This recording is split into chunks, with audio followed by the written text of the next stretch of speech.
Kasi sa isang panayam, sinabi ni Congressman Erice na pinagsabihan daw siya ni DOTR Secretary Vince Dizon na isi-zero allocate daw siya amid his request na isang proyekto doon sa C3 sa may Caloocan. Tungkol dito, Yusek, nakakausap niyo ba si Secretary Vince at talaga bang sinabi ni Secretary Dizon yon kay Congressman Erice? Actually po, nung nadinig ko na sinabi po niya yan, na siya daw ay nakausap, na pagsabihan ni Secretary Vince Dizon na siya ay magkakaroon ng zero allocation dahil siya daw ay nakakapanira sa gobyerno dahil sa kanyang mga sinasabi. So, ang una ko pong ginawa ay hindi tayo muna nagbigay ng anumang komento, tinawagan mismo natin si Secretary Vince Dizon at ipinaalam natin kung ano ang tinura nitong si Congressman Erice sa isang panayam. At yan po ay pinasinungalingan mismo ni Secretary Vince Dizon dahil hindi po niya nakakausap si Congressman Erice patungkol sa kanyang pagbibintang. At hindi naman po makakapanira ang mga sinasabi ni Congressman Erice sa pamahalaan, lalong-lalo na kung ito naman ay puro fake news at walang basihan. So, walang magiging dahilan para siya ay katakutan at hindi natatakot ang gobyernong ito sa anumang pagbabatikos.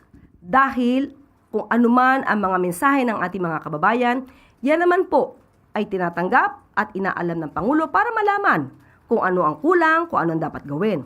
Pero yung mga mensahe na walang basihan, hindi po to nakakapanira sa pamahalaan. Hindi to nakakaapekto. Pero dapat po na ituwid dahil mayroon nagmamalaki kung ano-ano ang sinasabi sa pamahalaan, yun pala galing lang sa kanyang sariling bibig na walang anumang ebidensya. Pero sinasabi ni Congressman Erice doon din sa interview, Yusek, kung ano lang daw yung sentimiento ng tao, yun lang yung sinasabi niya. For example, sabi raw nung mga sa sentimiento, wala naman daw mangyayari doon sa flood control. Ng mga tao, sabi ng mga tao. Pero yun ine-air niya lang, base na din doon sa damdamin ng mga taong bayan. Sabi. So, dyan pa lang maliwanag na nung hinanapan natin siya ng ebidensya, ay wala siyang maipakita.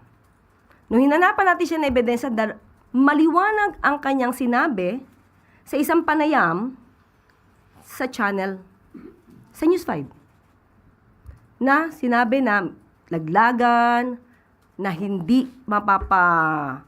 madidimanda o makakasuhan si Speaker Romualdez at dahil laglagan na. Hindi yun. Maaaring sabihin lamang na base sa sentimiento.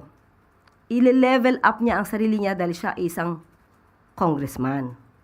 So, hindi siya pwedeng iparot lamang kung ano sinasabi ng ibang mga tao na walang basihan. Siya, kailangan ng basihan, kaya natin siya hinahanapan ng ebidensya. So, nung sinagot natin siya dito, hinanapan natin siya ng ebidensya, at kung may ebidensya siya, mauna na siyang magsampa ng kaso.